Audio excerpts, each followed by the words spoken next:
Private পড়ে আর বাড়ি ফেরা হলো না তিন বন্ধুর। তাদের জন্য খোঁড়া হচ্ছে কবর আর বাড়িতে চলছে শোকের মাতম।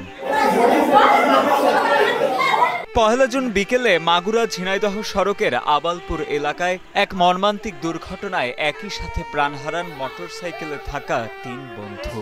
লেখাপড়া করে মাগুরা থেকে পড়ালেখা করে বাড়ি যাচ্ছিল, সরকারি কলেজে পড়ে।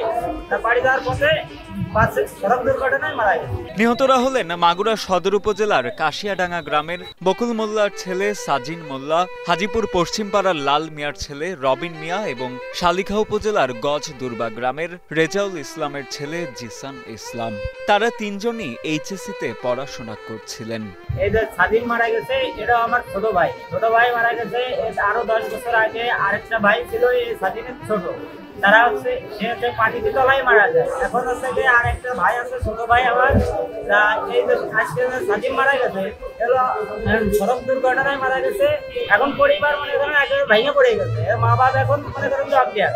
পুলিশ জানায়, মাগুরা শহর থেকে একটি মোটরসাইকেলে করে তিনজন ঝিনাইদহের দিকে যাচ্ছিলেন। সে সময় আবালপুর সরকারি প্রাথমিক বিদ্যালয়ের সামনে পৌঁছালে ঝিনাইদহ থেকে ছেড়ে আসা দ্রুতি পরিবহন নামের একটি যাত্রীবাহী বাসের সঙ্গে মোটরসাইকেলটির মুখোমুখি সংঘর্ষ হয়। সংঘর্ষের তীব্রতায় ঘটনাস্থলেই দুজন নিহত হন। গুরুতর আহত অবস্থায় স্থানীয়রা বাকি একজনকে উদ্ধার করে মাগুরা 250 শয্যা হাসপাতালে নেয়ার পথে তারও মৃত্যু হয়। আমাদের জরুরি মোবাইল ডিউটি করাকালে বিকেল 5টা 15 মিনিটে একটা সংবাদ পাই যে আবালপুর প্রাইমারি স্কুলের মাঠের সামনে একটা মোটরসাইকেলের সাথে বাসের দুর্ঘটনা ঘটে। মোটরসাইকেলে তিনজন ছিল। একটা জিক্সার মোটরসাইকেল, যে মোটরসাইকেলটা তারা মাগুরা থেকে যশোর ঝিনাইদহগামী ছিল, আর একটা বাস যেটা ঝিনাইদহ থেকে মাগুরাগামী।